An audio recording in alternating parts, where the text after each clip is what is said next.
we tend to the illusion that the whole story of human progress has been about us, about achieving us. But there may have been much greater things achieved in the past, and perhaps the achievement of human societies isn't only in material terms, but also in spiritual terms. And our society today is a spiritual pygmy. I mean, really, it's an infant in the realm of spirituality, and we have so much to learn from the ancients on this. I just think less modern arrogance, less overweening confidence in our own technology and prosperity, a little more humility, a little more willingness to listen to the past, rather than simply to project our own personalities onto it. But obviously 20th century philosophers of science and anthropologists have been trying to make this kind of point. Why do you think debate is more liable to be shut down nowadays?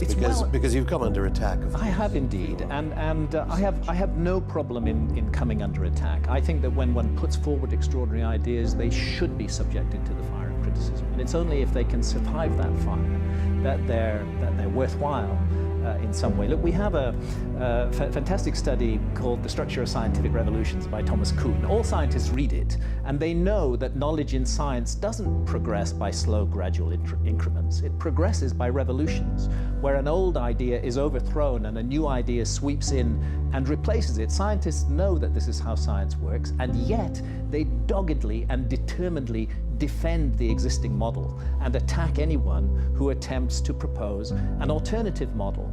And I can only say perhaps this is human nature, that we become so invested in a particular set of ideas that they become existentially connected to ourselves. And if the ideas are criticized, then we feel we are personally criticized, and it kicks in a huge territorial reaction. And that's what I see around the field of history. New evidence has come in, which means that the existing model of the origins of civilization cannot stand. And it's only a matter of time until that is recognized. As you say, welcome attack, but presumably gets a bit more serious when you've sold millions of books, so people do know about your ideas. But when organizations shut down debate, as they did too, Rupert Sheldrake, the TED Talk people, they're run by a thing called the Sapling Foundation, they said, the ideas, for instance, of Sheldrake, so far removed from mainstream scientific thinking that it's right to give health warnings when they eventually did put it up. What do you think of that? Well, and oddly, TED have just done that with another talk that I did for one of their TEDx branches. They put a health warning on my talk. This latest talk is about the whole lost civilization issue. And they put a health warning on it as though they believe that their audience consists of children who can't make up their own minds. This is what's fundamentally I find so repulsive about TED, which it ought to be a beautiful thing about the sharing of ideas, but actually it's about the control of ideas. And TED only wants to present a particular agenda. With my previous talk, they solved the problem by just removing the talk from the internet. They were later forced to put it back up because the public reaction was so huge. With the latest talk, they've stuck this health warning over it. Come on, TED, stop being so patronizing. Understand that your audiences are intelligent, they have discernment, they can make up their own minds. It's okay for them to hear a point of view that doesn't coincide with yours. I think they may have said it was about drugs in your case, and therefore regulatory... You mean regarding the previous talk? No, again, that's not at all the issue. Yes, drugs were discussed in the previous talk, but TED have had many talks where drugs are discussed. The problem was I was making a suggestion about the nature of consciousness that they didn't like.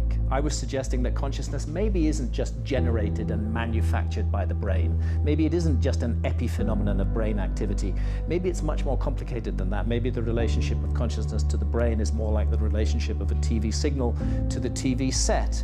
It's called non-local consciousness. I was suggesting that consciousness may not be confined to the brain. TED didn't like that. It goes against their fundamental materialist ideology, where everything must be reduced to matter and there is no concept of spirit or transcendence.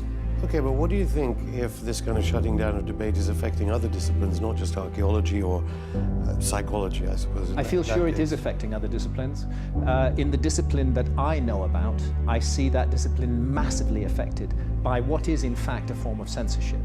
And I know that's happening because I know the subject and I know the people involved. In other subjects where I don't know the subject and I don't know the people, it seems to me that the same thing is happening. That false information is being presented as the truth. You get any intimations of that when it comes to, say, geopolitics? Yes, I do. I feel that these days I find it difficult to listen to television. I find it difficult to listen to 24-hour rolling misery, which is what the rolling news is, to convince us that the world is just filled with hatred and fear and suspicion, What we need to do is to emphasize the human capacity for love, for courage, for strength, for decency, for goodness. We need to hear about that every day, because there's many more examples of that than there is of the stuff that the media welter in at the moment. Do you think, ironically, one of the pressures is dialectical materialism? You've written previously about the international aid business. Yes.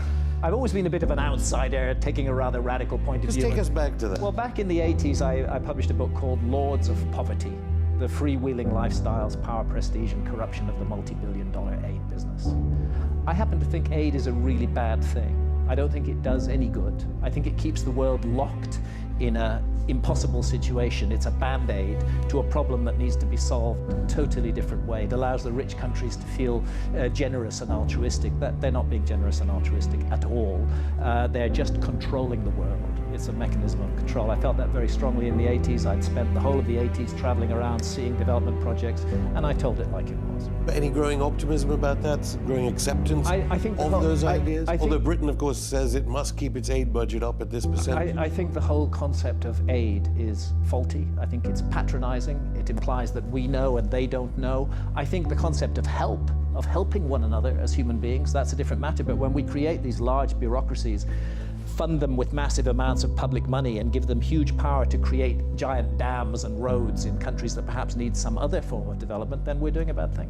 So how do you think we can reform academia, for instance, so that we can have the sort of debates you want to have? I think it's in process now. I think we're in the middle of a huge paradigm shift for humanity. We are living at the time when human beings finally are waking up all around the world.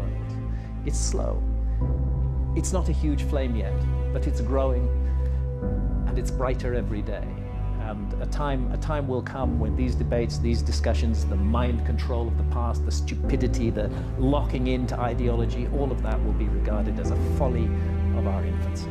Graham Hancock, thank you.